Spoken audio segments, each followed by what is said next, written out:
ONYXCON fam, what's good? I am Joseph R. Wheeler III, artist, founder, president of the ONYXCON Foundation on this noisy Friday. I mean, what? I don't understand people. This one, I'm at one of these, they're not honking at me, they're honking at these folk right next to me because they're trying to make a right turn on a very busy area where it is kind of crazy that they're stopped where they are. I mean, I wouldn't try it the way they're doing it. It's just not the best way to do it. You may as well go on down and come back up. But they holding up traffic because they want to cut across the whole 4 lanes of traffic that I was part of. That's just goofy. You can't make a left. Because, yeah, that's right. They on my left, so they would have been making, they're making a left into it. Lefts are like, man, I don't want to spend too much time.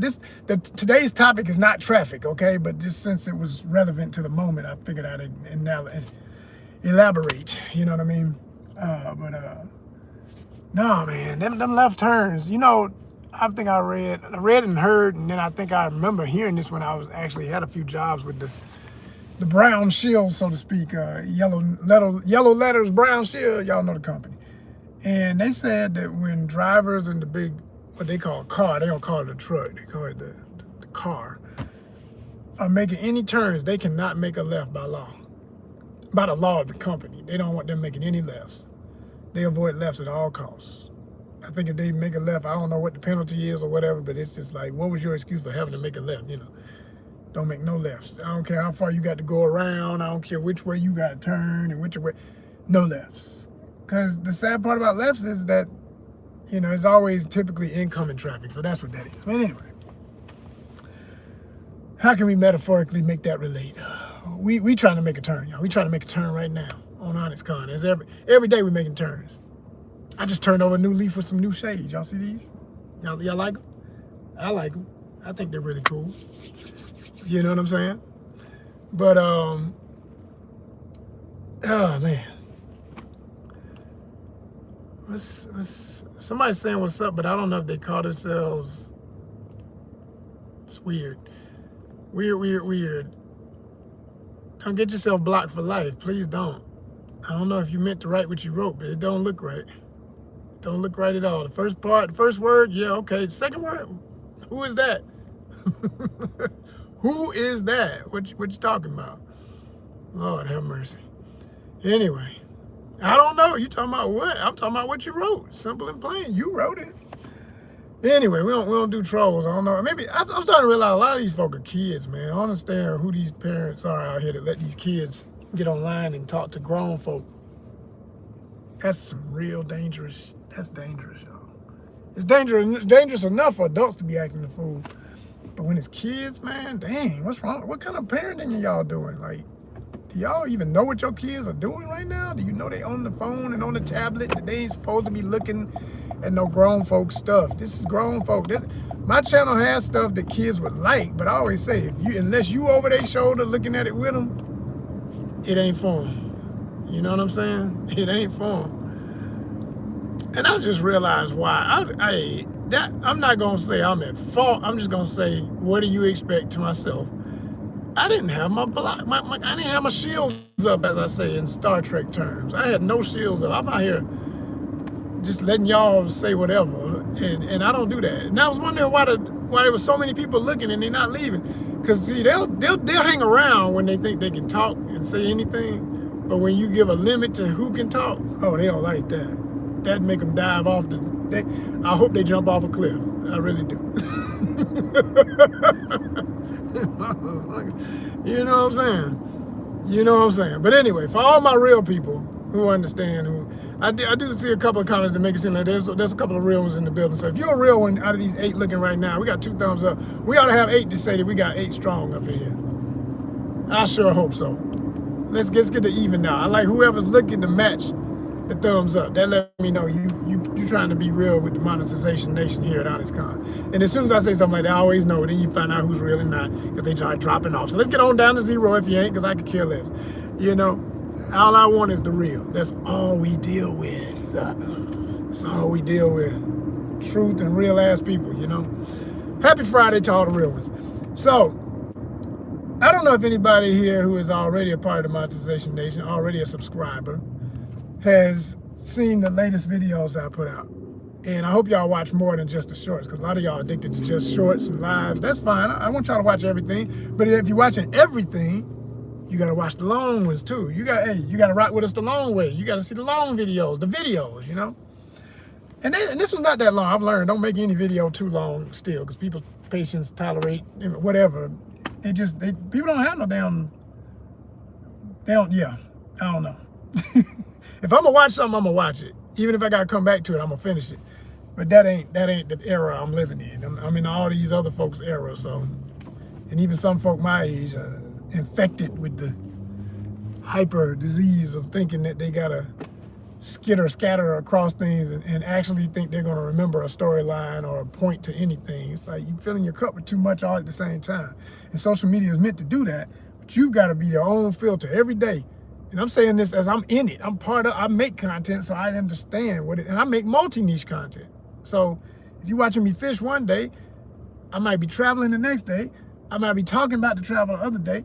I might be getting into an interview with somebody. I might be doing a movie review. I might be reviewing some music. I might be giving you a playlist. I might be doing a damn recipe. You just never know. We got all kind of content, from health to fitness to travel to all the entertainment arts. You know what I mean? We could be in a comic book shop later on today. I'm thinking I might do that actually. I ain't went live in a comic shop in a minute. Might do that. I give you all that treat. You know what I mean? You just never know what you're gonna get here, but it's gonna be amazing. You can bet that. You're gonna bet that. 5 looking. Let's get 5 thumbs up. Any number that, because even if the 2 who gave the live love and they're gone now, there's still 2 more in the building. We can add, there's still 3 more that can make 5. You know, if you got 5, come on, there's 3 out of the 5. Got to be real, right? So, I did this video called Enter the Expat. And for those who understand what the word expat really means, because I admit, at one time, I didn't truly understand the definition in full. I had half of the definition. There's one definition that says if you are someone who's not living in their country of origin or birthplace or place you were most familiar with most of your life. You know, when you're living somewhere else. And that's the simple definition. But it gives the impression that those people always, they've completely left the other place. They don't have any dealings with the other place per se. You know, they renounce their citizenship. That is not what the word expat means. It's not about renouncing citizenship. If you're really smart about it, in most cases, and this is true of most expats I've read about, admire and research and like what they're telling about the lifestyle, etc. It's about keeping your American citizenship, your whatever other country citizenship, but you might add another citizenship eventually, or if never, it's still the expat life. If you're not there all the time, but you're there, you know, or you're just away from home a lot more than most people are, or you desire to be, so whether it's broken up into pieces of your year, but it all comes together to make for various trips and opportunities to get away, you live in the expat life. Look it up, look it up, look it up.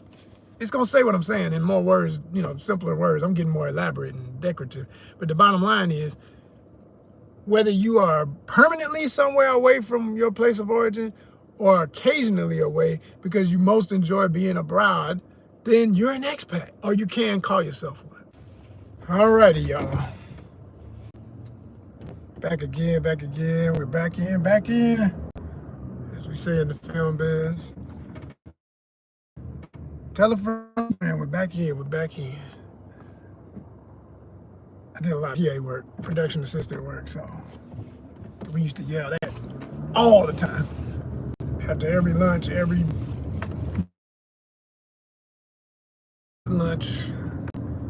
hot snack, cool snack, food truck snack, whatever, all that stuff. But anyway, I was talking about, I was breaking down the definition of expat for y'all to make a point. And had to clear the room out a little bit from some riffraff. We had some goofies up in here and all that. I swear, let me tell you, for my YouTubers, if you do YouTube, I know y'all see the folk with fully monetized channel, and if they go live a lot, they sit up there and try to talk to all their followers and everything. But you occasionally see them all do the same thing. At some point, if they on there for an hour or 30 minutes at least, they're gonna be squinting at the screen and looking real strange, like, the hell? Now there's two things gonna happen when they do that. They either gonna react to what they squinting at, or they're not gonna say nothing about it. And sometimes there'll be some stuff said that's so strange and so bizarre and so twisted, you know, that you know some weird perverted idiot is up here looking at you. And it's the worst feeling of knowing, man, I can't see who said this, but they can see me, you know? And that's the risk we take doing this silliness if you don't put up the boundaries. So that's why most of the time, the only time that y'all will see where, you know, it's just free for all, everybody can be, you know, chat rooms just yapping and carrying up. Just because I forgot to put on the button. Because otherwise, if you're not a subscriber, you ain't got nothing to say. And if you still crazy because you just gonna subscribe just to say something crazy, oh, that's a show enough block. Because I don't care about no number. I tell y'all all the time, and I do, and this is the simplest example of why I live by what I say. Respect first, then power, then money. You're gonna respect me first to have any power to communicate with me on my channel. And then, because you've shown me that, hey man, you're more than welcome to be part of, like I call it, the monetization nation. Because everybody that's looking and being respectful and coming back and contributing and watching regular and truly supporting the channel are the only people who gonna monetize it anyway. Trolls and people who are flakes and, you know, sitting around all day stewing in their own bad breath and defecation, they don't contribute to nothing in life. Absolutely not a damn thing. Other than waiting their turn to be at the graveyard. Because I promise you that's where that energy puts all of them. Ain't no doubt about that. Guaranteed. Guaranteed. So, respectfully so, I was discussing, like I said, that I put out this video called Enter the Expat. And it's really an image that I'm very proud of because it's a to create that image, because I am a traditional visual artist with that part of my artistry. I'm a visual artist, performing artist, you know, I act, I can hold a note, but I don't claim to be no singer and all that. I'm just saying I got that in here. And I do play some percussion, you feel? And actually, I have a, I wouldn't say, you know, again, this is not something I say I play professionally, but I do have a conch shell that I used to blow for everybody at ONYXCON when we would do the events. And it was a tradition and everybody looked forward to that, and that was fun. And so, you know, but percussion was always my thing. Various drums, cymbals, you know, all that. That was my thing. Marching band, concert band, all that in high school. Later on in life, various forms of West African, even a little dabble in Congolese styles of drumming, and I love all of that forever. It's always in me. I could always get around any drum and play a little lick or something, and any real, you know, percussionist in the room will look up like, oh yeah, he done trained before. I may be rusty, but we know each other's stuff. When you hear a certain thing on a drum, you're like, oh yeah. You know a little something. I can tell, you know. But so no, all that's in there. But when it comes to that visual art, and being the multimedia artist I am and forever will be, you know, I've drawn, painted in every medium you can think of: watercolor, gouache, color pencil, oil pastel, oil paint, acrylic paint. You name it, I've did it. I've done it well. You know, ink. I have done calligraphy. I do calligraphy. Hell, I've made my own calligraphy pens out of bamboo. I've done a lot of stuff, you know. So running that quick, you know, grocery list of self, the point is, digital and even the idea of drawing on a computerized surface to emulate all those various mediums I just described, not even mentioning the, you know, the surface itself is a medium. the canvas, oh my gosh, linen. You know, I'm talking about painting back in the day. He painted that on linen, not just cotton duck, just linen. You know, that was all the stuff folk would be doing to get the price up. You know, and it does have a different texture, and that's my point. You know, aerosol art. I've done graffiti. I've done can work. You know what I'm saying? No, never was all city and never was trying to pretend to be that life, but I was infatuated with the styles and just the artistry of it all. I still am, and forever. I've always had appreciation for that. And so I love, you know, top tier aerosol art, graffiti art, hip hop tied or not, because some people don't necessarily feel that what they're doing is tied in directly with hip hop, even though it is. Because even if you, for instance, somebody who's not a hip hopper in your definition of self, okay, fine. But a lot of the styles that folks are doing, even on a professional level, when you see these murals and they're using aerosol, wasn't nobody painting with aerosol to do no murals until what started within the 70s and the 80s in hip hop. That's a fact. You can look that up. Nobody was using aerosol to do artistic murals the way people do it now, or even canvases the way people use it as just another medium, because it's an unmistakable style and look to it. It's nothing looks like that but that. And that's what it is for artists. Artists are always looking for the uniqueness, you know. And in being unique, that was, I think, the thing that kept me away from digital for so long, because so many artists I knew who, no matter how good they were in digital, if it was digital, I could always tell it was digital. I was like, and it always had a certain look if they were all using the same program, where it's like, oh, that's that stuff off of so-and-so, and they must have used this, and then they added in this highlight or that filter and that this, and it was just boring, right? Then I started to see artists who thought the way I think about that start to change the game, like legends that did stuff that they would bring their traditional media into that digital and make the program imitate it better than it could naturally do, because they understood form, texture, color, and all the basics.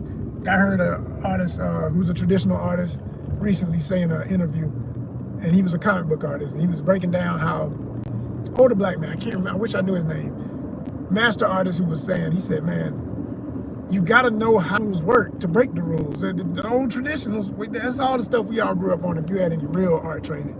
Every real teacher taught you that when you came in talking about, I want to do it my way, and y'all just ain't ready. Because, you know, you're young and cocky, and you think you done came up with some style ain't nobody ever seen before. And it might be, but if your stuff is figurative and your body is all off, and, you know, all kind of anatomy issues and perspective issues, and it's just looking real hard to look at, and people walk away after they try to get into it a little bit, but then it's like, no, that ain't it. I can't feel that. And you're wondering why, until you humble yourself to the process. You have to, as the masters are going to teach, they're going to say, in any art, it don't matter what you're doing. It's like in martial arts. You can't come into you can, but you're going to pay the price. You can't come into a boxing arena with professionals and be like, see, I got this new style I've been working on. I can tell you, man, ain't nobody even gonna see my fist coming. Watch this, what I do. And they're gonna be laughing at you after they lay you out, because if you ain't learned the basics of something that has been established for centuries, you think, oh, I don't care about no hundreds of years, I'm gonna break the mold. Yeah, okay. You're gonna break your jaw is what you're gonna do. It's like, no, you have to learn the basics, and then you can stretch it. Then you can be all different and awkward and doing stuff that ain't never been done, or you think, and just, you know, giving it a lot of you and make up your own thing. And that's what I always say about the majesty of all great athletes who understand that. Like, that's why I always say, even in sports, there's art in the way some folks approach their athleticism. Once they've understood everything about what makes it what it is to be a technical athlete, and make sure your body and your training and everything is up to whatever you're putting it through, and then it comes down to performance, and you got all that down to a T. So then now you can do all them behind the back catches, but baseball players be doing, that football players be doing, that players on either of those that I just mentioned be doing, and you say, man, he catches that like a baseball player. He catches that because maybe he used to play baseball, but he started to understand there's some things about this that don't nobody ever do. But if you did do it, you'd never miss a ball. Or if you do this, in addition to that other thing that you learned from swimming, you're like, yeah, but you on land. Yeah, but the technique or what your body's position is the same as when you're in this position and somebody's tackling you. And if you do this, and I'm just making this up to make a point. Real ones understand what I'm saying. You can make it work. And now you've stretched into the artistry of athleticism, or anything you do, take it to an art. Anything. Because people's senses are going to react to your performance like, good, did you see what he just did? That's an art.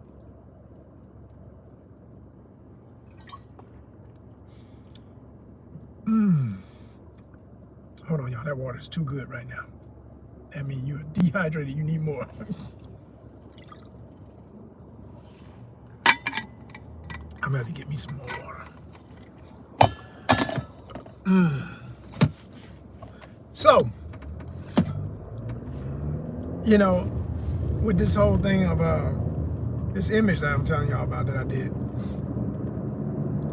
it took a lot for me to get to that image, because by the time I decided to finally use my tablet to not just look at certain apps that are not necessarily interactive, just, you know, doing research, whatever, or I enjoy playing chess on it because I like the bigger screen when I'm playing. So when y'all see my Busting Pixels content and it's a chess game, that's typically how I play, so I can see the board easier and all that. I don't like playing on my phone, it's so tiny. And I mean, I will, right? But it's just, hey, if you can do better, right? Right. But I've come to realize, y'all, like when you finally lock in on any program, for me, if you're doing art on a program, visual art, the program's got to be it's got to be something about it intuitive. It's got to be something about it with its controls and stuff that's familiar enough that you're not getting a headache every time you go in between the same buttons. Because at a certain point when you're in a flow with it, you're going to be going between some of the same buttons over and over and over again until you get the image how you want it to look. So when I was working on this thing and I was getting in a flow with it, and I use Adobe Fresco is one of them that I use. And then I've been telling y'all forever, I love Canva. But Canva I use more so for the final layout and stuff. But so when I want to add in the glow or add some, I mean, I can still draw a little bit in there and all that, but the Fresco thing, the Adobe thing, is really good for that. Really good. And then I have another one, Sketch, I think it is, just simple Sketch. Anybody who's an artist that does digital, y'all know what I'm talking about. I got that too, and I haven't even started playing with that fully. But between them three, I think I can do some serious damage once I really get my favorite buttons and stuff, so to speak. And I've always been the person when it comes to the digital world of it all. I just don't like that they make it such a headache for you to learn the program a lot of times. And even when you look at the tutorials, they think they're talking slow and making it simple. They not. That stuff be, as soon as they start naming things and pretending that everybody knows what that is, you done messed up. And the worst part is the attitude of, why wouldn't you know that kind of attitude? Like if you're even using this program, you're supposed to know all these things already. Nope, not necessarily. And I'm somebody who's experienced generations of these things getting updates to where they get rid of a whole button. They don't even have that tool no more.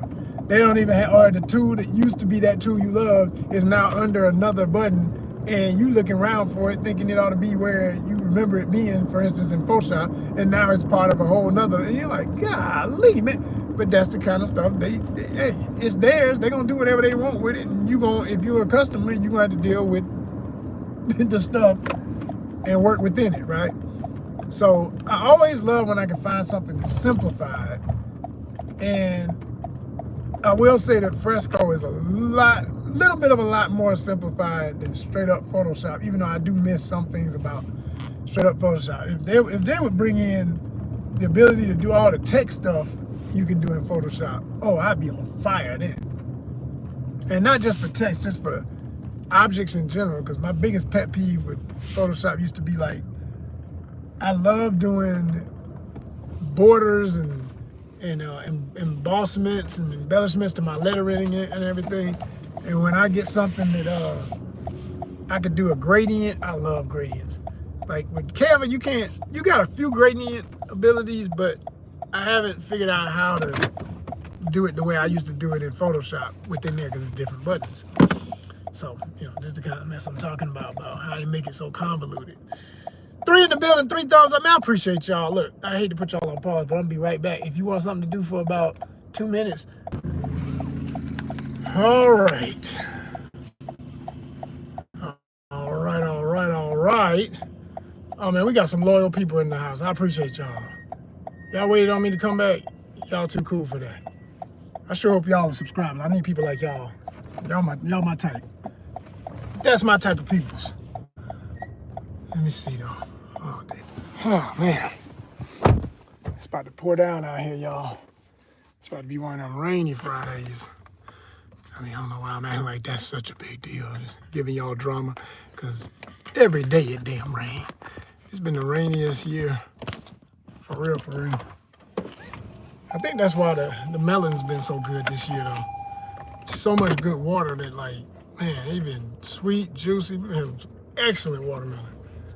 Only kind I ain't come across, everybody keep bragging about more and more. I see it online.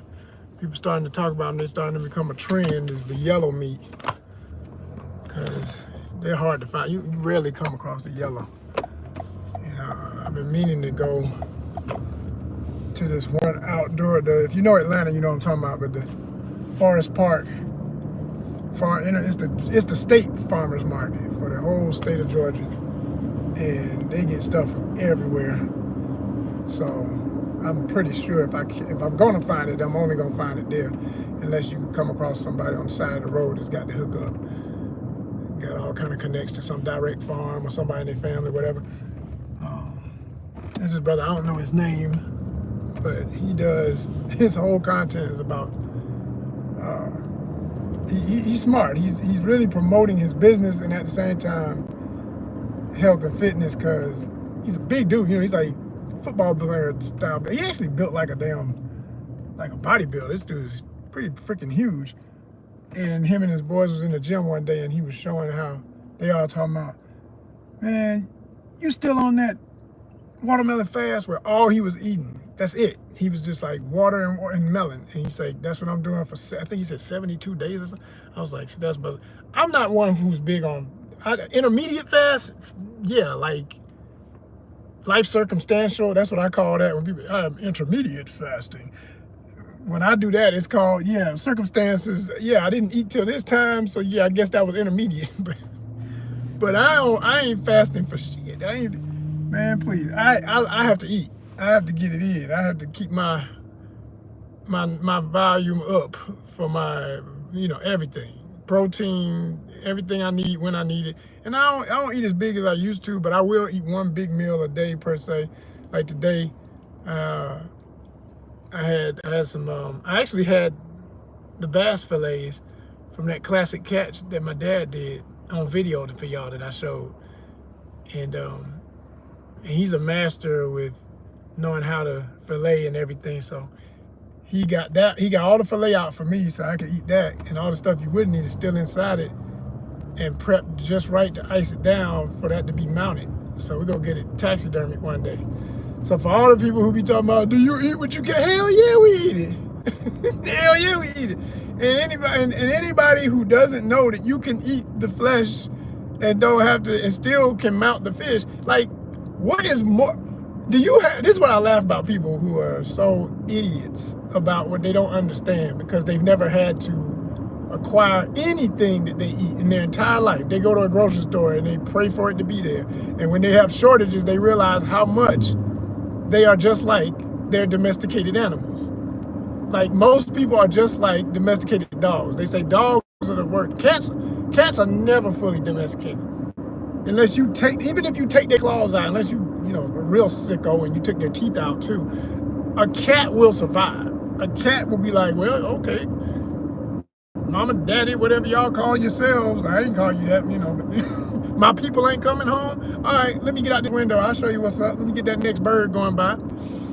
Find me some water. I'll swipe a couple of fish up out the edge of it when they swim by. A cat will survive. They're not waiting on your kibbles and bits.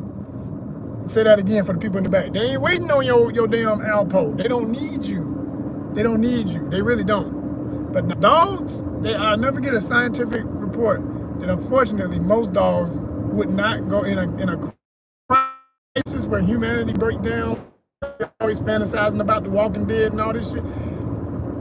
Most of your dogs would die with you. I ain't trying to be harsh. I'm just telling you the reality. Why? Because you've created breeds of canines that rely on you. That's why they say dogs are man's best friend, because they need human beings. They are literally looking for you to give them what they could be in the next room from where the food is. And they showed it was really hard to watch. I was like, damn, that's terrible. I mean, of course they still fed the dog at the end of this thing, but for the sake of this video, they had done tests. They showed the dog in a room where he's left alone, he's locked up because the people ain't come to let him out, and they got him on camera, and he's panicking, and he's barking, and he's going crazy, and then after a while, he just sits down and mopes, because he's not even trying to scratch at the door or anything.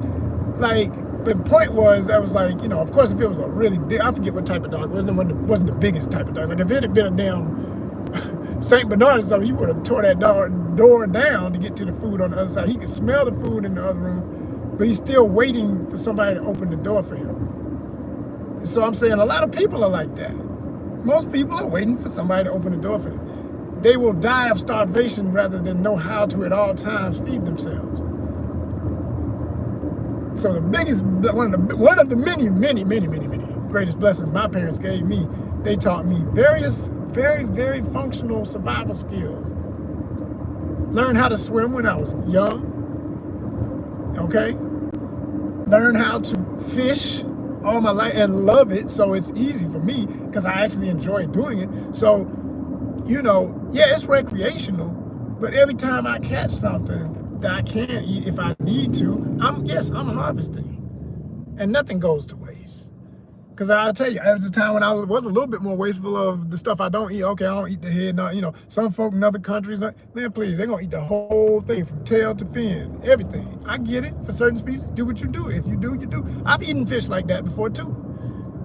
It ain't my preference, but I've done it, you know. And I'm saying, when you go and you have, if you really made it really literal about people saying that they have respect for animals and all this stuff, when I say, okay, really, I truly have respect, because I come one with anything I need to harvest. But I also do let go of what I don't need. I ain't trying to kill nothing just to be killing it. I'm going to harvest something to eat. There's a big ass difference. And I cherish it. And if I decide, if it's big enough and gives me a proud enough moment to want to remember, if I can and afford it eventually, I'm gonna keep it on. I'm paying monthly bill. Think about this. The first gar I ever caught, and the only reason I didn't try to eat it is because when I found out that gar, if you don't know how to clean them right, and you puncture the eggs, and it's a female, only the females, and you don't know until you cut them open, really. But I pretty much would say this may have been a female only because the females tend to be the largest, and this was a pretty big gar, right? They say if you puncture the egg sac, it's poisonous, and only like certain turtles and other things in nature can eat that and not have no problem. Other than that, everything else gets sick, especially human beings. And it's like a built-in prehistoric, because they are. That's why I love gars so much, amongst other reasons. They're just fascinating to me. 150 million years of DNA, baby. 150 million. You can't fade that. And human beings right here talking about, that's a trash fish. No, you trash. There's no such thing as a damn trash fish. I know some trash ass people. And if you're saying something's trash because, well, it's a bottom feeder and it eats dead carcasses and stuff. Oh, let's go to the grocery store. What is this whole meat section? You want some steak, don't you? Oh yeah. Or somebody say, I'm a vegetarian. It don't matter. How long ago was that damn, what kind of vegetables you mostly like to eat? I like a lot of stuff. Just name anything. Well, I love kale. Me too. I love kale. And I really do. Okay, how long ago was your kale cut versus some kale if I've gardened it? How old is your kale in the grocery store? How dead, with a little bit of life in it, is your kale? Could your kale be, I don't even think kale is one of those plants that can be rooted from just the cuttings. So how dead, how much carcass, even if you're a vegetarian, are you eating out the grocery store? You want to make it more literal and crazy for fun of metaphor and direct comparison? Like I said, I want to honor that fish that I caught that I was not going to eat. So I kept it and I keep it on frozen. But that's a bill that's an electric bill that's being paid in addition to all the other electric flowing through the home to keep everything else that needs to be on. But that ice box that's keeping that right in the family heirloom, so to speak, okay, has like 3 fish in it that one day I'm gonna get them. I'm gonna get them taxidermy. Hopefully it won't supersede the limit of how long they can sit in the freezer, right? But in my experience, from my father having it done before, man, fish can sit for as long as you got them on froze and the meat and the skin and all that stuff don't break down. A taxidermist with the chemicals that they use and everything can bring that fish back to life. And that's what an honor if it's done right, for something to be beautiful or as close to, because it'll never look like it did the day coming out to what, never. But just something close to that level of, and you are looking at its bones and parts, if you will, and then it's like a statue of this amazing thing, and it's like, yo. And then if you can say too that you ate it, or at least you wanted to, do right by it. Like I say, I would have let that guard go. I had no intention of letting. The only reason I kept it is it died from a malfunction of the hook. Something happened with it getting up in the gill. To this day, I do not know how it got its gills damaged, but it started bleeding out when I was trying to release it. And I said, oh, damn, girl, no. It made me go crazy. It was the worst feeling. But I said, you'll never die. Because she was the first guard I ever caught, and I had been going through hell to catch them fish. All kind of equipment, oh my God, I went through so much to get one, finally. So that'd be the other thing that most people don't understand about the process, about how long it takes and everything. But, and the resources involved. But I say, for anybody who got a problem, but you eat chicken, do you have a wall in your home with every chicken that you've ever eaten stuffed, but you also eat the meat? Yeah, that's pretty hard, right? Man, please. If every human being had a wall of well taxidermy, they still look alive, but we know they're not, of every chicken they ever ate, man, there wouldn't be enough space on the earth to house them damn buildings for those memoirs of those chickens. You know what I'm saying? But that's how silly it is to me when people who don't even do it, can't even feed themselves if the lights go out, have a problem with somebody going out and doing it for themselves and knowing how, and honoring the animals that we encounter in the process. Because it's not just what you're targeting. You're going to encounter other stuff. And that's a different level of psychology that most people they just can't interpret that, man. They are so, everything's supposed to, because that's that human talk. People put human supposedness on everything. And it forces various levels of stupidity.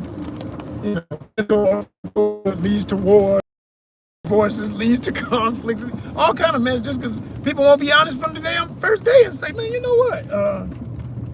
Here's what I could live with or live without. And some of this stuff y'all asking me to do don't even go with my soul. Like, you can keep all that bullshit. You can keep all that. I'm gonna be over here in my sanity while y'all in the insanity and calling it sanity and teaching it as a way of life for generation after generation after generation after generation, and wonder why people struggle with the breakaway when there's times when certain individuals say to themselves, it's time to get the hell out of this. This is so crazy.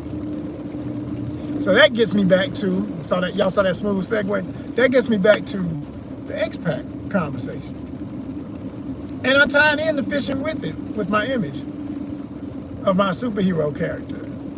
of myself, because I'm acknowledging the fact that, like I say, it's one, not on just a passion, it's a survival. So when you see the hooks coming out of my character's hands, like Wolverine, it ain't just, oh man, he ready to fight. No, no, no. It's deeper than just everything a fight. No, this is a statement of impenetrable defense of my livelihood, of me acknowledging I'm gonna cut through all the mess and find my way back to somewheres. Notice I made that plural. The somewheres on this planet I am meant to be.